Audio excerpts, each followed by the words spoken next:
I told you, getting ready to go to training camp, and I'm going to start really honing in on this roster. I got to figure this thing out. So, Bobby Belt and I, we do this podcast we'll do twice a week. And then when we get to training camp, 3 times a week. And then during the season, 3 times a week. So Love of the Star. Love of the Star. Appreciate everybody out there that's been hitting the Love of the Star. And we'd love to answer your questions. If you see us tweet about that, please feel free to submit questions. You never know when Bobby's going to pull your question or I'm going to pull your question, and then we'll go to it. But thanks to everybody out there that's enjoying that podcast. We really appreciate it. That was better than a read, I think. Yeah. Yeah, I think it should count. Thank you. I appreciate that. Yeah, there it is.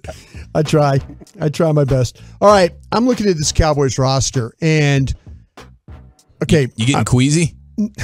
I'm looking at it because I'm trying to figure out 53.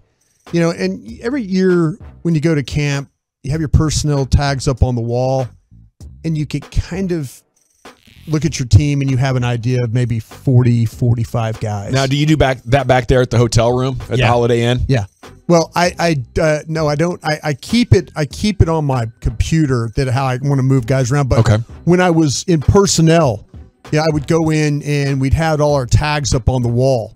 And I used to sit there and look at those tags, and you tilt them, like, okay, this guy. And then you take them off and put them back on, and you kind of try and manipulate your roster a little bit. It's like a beautiful mind, man. I'd love to see Broaddus on the whiteboard. I try, man. Everything's connecting, yarn. You're terrified because you don't want to let somebody go, and then all of a sudden they turn into, like the Cowboys just got rid of Jimmy Smith, and Jimmy Smith was a great player in Jacksonville. And how often do you get movement on this board?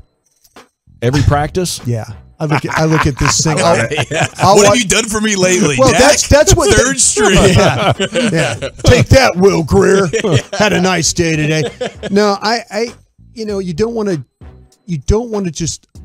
I overthink it, but guys are always trying to talk me out of. Okay, Brian, you need to think about it this way or that way, and I've gotten a little bit better about it. But just going into this season, what I'm noticing, because I'm trying to think about what I have to get maybe off the waiver wire at the final cuts. And I know they haven't practiced or anything like that, but I have a list, like I say, I have 20 offensive guys and I have 22 defensive guys, so that's 42 guys right there. And then you got the 3 specialists. So that's 45 guys.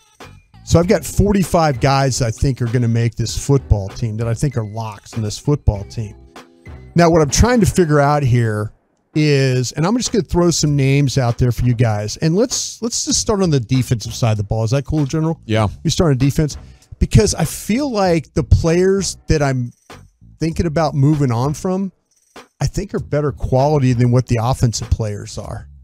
So this scares me a little bit that I might be getting rid of somebody that I might want to keep. Like you have an overload of talent on the defensive side. They can't all make the team. Right. And it's like this defensive player is better than this offensive player, but numbers tell me I need this offensive player. Yeah, these are the guys I'm going to be talking about. These are the guys I'm going to be watching closely because these are the guys I feel like that are having to fight for roster spots.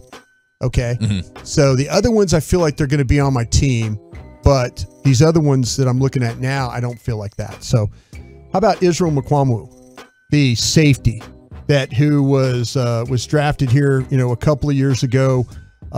He's a second-year guy to South Carolina. Okay, I'm thinking about him because I really haven't seen very much of him. I know they like his length.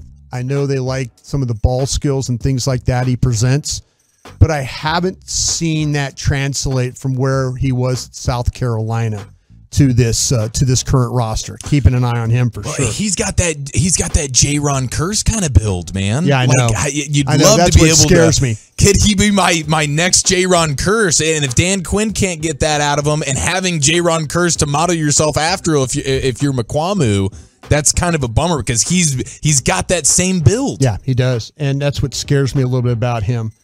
Okay, next one is the cornerback Nahshon Wright. Oh, that's sad. Here's another one. He's a second-year guy. Now, Dan Quinn, that's a guy that Dan Quinn went to Corvallis, Oregon to work out. Second-year guy, Oregon State, third-round pick. Man, so you don't think he's a lock, huh? I don't think he's a lock. I don't think he's a lock at all. Big swing and a miss. Nobody's perfect. I'm really worried about him. Another guy I'm keeping an eye on is another corner, Isaac Taylor-Smith. He's a undrafted free agent out of USC. You know, he's a rookie. I think he's got a lot of ability here. He's probably got more ability than Nashawn Wright does. Yeah, he was a guy that you and Bobby Belt were kind of like, hey, this dude is a guy to watch. Yeah, absolutely. Difference of a player in traits. Yeah, it's just to me, there seems to be, when you watch him play, when you watch Taylor Stewart play over Wright, and they both were in the Pac-12. One was an aggressive, knocking passes down, making tackles, tight coverage.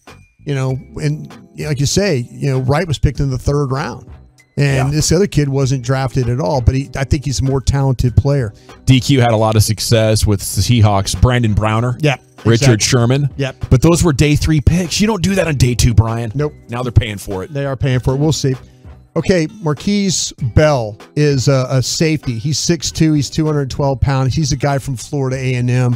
I am interested to see where he is as far as, can he play. He's got the size to be that linebacker type of guy.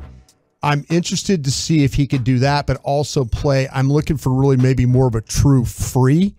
And so keeping an eye on Bell. Luke Gifford is a linebacker that's been here for a while. He's actually a 4-year guy from Nebraska. They're having some depth problems at linebacker. I don't know if Luke Gifford is a guy that I feel like can make this team. He can't just do it on special teams. I think he's going to have to show more than he has. There's been times where he's played very well in practice and stuff, played well in preseason games.